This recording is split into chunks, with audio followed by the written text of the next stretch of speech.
বর্তমান সময়ের সবচেয়ে আলোচিত, সমালোচিত, নিন্দিত, নন্দিত এবং আন্ডাররেটেড দুইটা মোটরসাইকেল নিয়ে আপনাদের সামনে হাজির হয়েছি।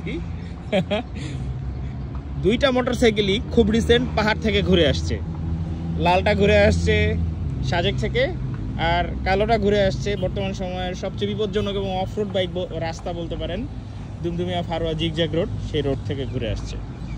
সো কারিজমাটার ভিডিও আপনারা দেশি রাইডার আমাদের সাদত খান খোকন ভাইয়ের পেজে দেখতে পারবেন, আর এই কালো বাইকটার ভিডিও দেখতে পারবেন হচ্ছে সিস্টার পেজে, যে পেজে এখন আপনারা এই ভিডিওটা দেখতে পাচ্ছেন।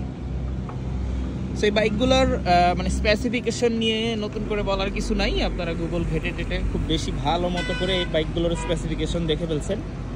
খোকন ভাই, আপনি যদি এই মাথা বরাবর দাঁড়ান তাহলে কঠিন একটা ছবি আসবে। হ্যাঁ, কারণ এই দুটা ফ্রেম সেই লাগতেছে। এই যে জায়গাটা সেই আসলেই এই জায়গাটার ফ্রেমটা অসাধারণ লাগতেছে। এটা একটা ছবি তুলতে হবে, দাঁড়ান আপনারা দেখাবো না ভিডিও করে। তো ঘটনা হয়েছে যে এই যে 210 সিসি কারিজমা নিয়ে সাজেক ঘুরে আসলেন, বলেন কিছু, বলেন যে বাইকের সম্পর্কে খারাপ কিছু বলেন আর কি। খারাপ বলেন, মানুষ খারাপ শুনতে চায়। মানুষ খারাপ শুনতে চায়, আসলে মানুষ খারাপ শুনতে চায়, এটা আমরা অভ্যস্ত। আমরা নেগেটিভ নিয়ে সমালোচনা করার একটা আমাদের একটা আসলে ট্রেন্ড বাংলাদেশের মধ্যে, এটাই আসলে বাস্তব কথা। আমি বলবো যারা এই বাইকটা নিতে চান তারা মিনিমাম, যদি আপনাদের কোনো ফ্রেন্ড থাকে বা কোনো আত্মীয় থাকে, তাদের বাইকটা মিনিমাম 200 কিলো রাইড করেন। রাইড করার পরে আপনারা একটা ডিসিশন নেন যে বাইকটা নেবেন নাকি না নেবেন। হ্যাঁ, হুটহাট কেউর পরামর্শ শুনে, কেউর বুদ্ধি শুনে নেওয়াটা কোনো বাইকে উচিত না।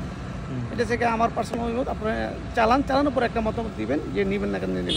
আর আমার যদি অভিজ্ঞতা চিন্তা করেন যে আমি আসলে প্রায় 2000 কিলো চালাইলাম, এর মধ্যে সাজেক গেলাম, শ্রীমঙ্গল গেলাম, সিলেট গেলাম, রাঙামাটি গেলাম, কাপ্তাই গেলাম।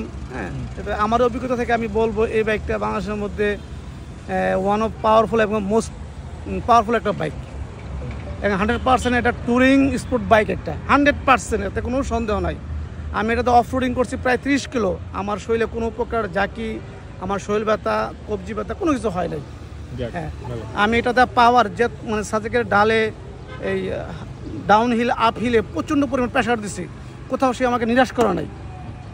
আমি হাইওয়েতে এম এর সাথে, আপনাদের ইয়ামাহা এম এর সাথে আমি মানে B3 এম এর সাথে মোটামুটি একটা খুব ভালো একটা পাওয়ার দিছি, কিন্তু এম মোটামুটি অনেকটা পিছিয়ে ছিল পাওয়ারের ক্ষেত্রে।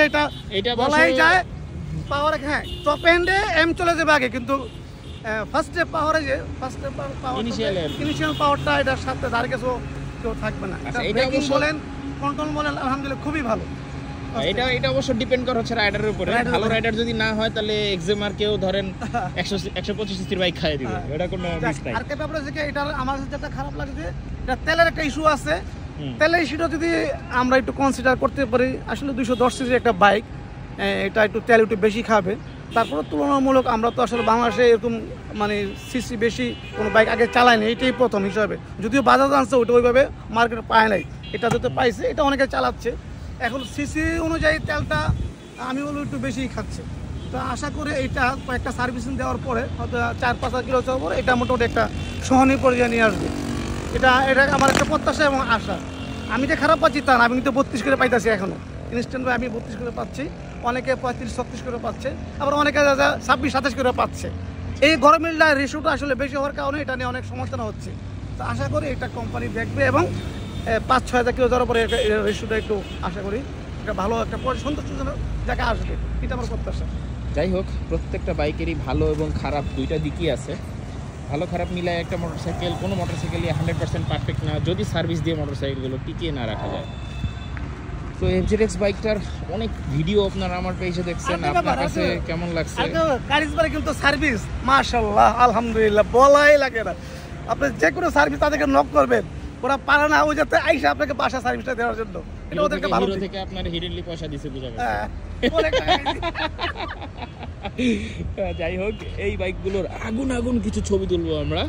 তো বিদায় নিচ্ছি আপনাদের কাছ থেকে। বাইকগুলো আপনাদের কার কেমন লাগে আপনারা কমেন্টস করে জানাতে পারেন। আর FZX বাইকটা দিনে দিনে আস্তে আস্তে আমার কাছে অনেক প্রিয় হয়ে যাচ্ছে। যদিও দুইটা বাইক একদম দুই ক্যাটাগরির, দুইটা পারপাস ওরা সার্ভ করতেছে, দুইটার সাথে কোনো মিল নাই। উপরে মেট্রো রেল, তার গন্তব্যে পৌঁছে যাচ্ছে, আর আমি ভিডিও থেকে বন্ধ করে ছবিতে চলে যাচ্ছি। টাটা।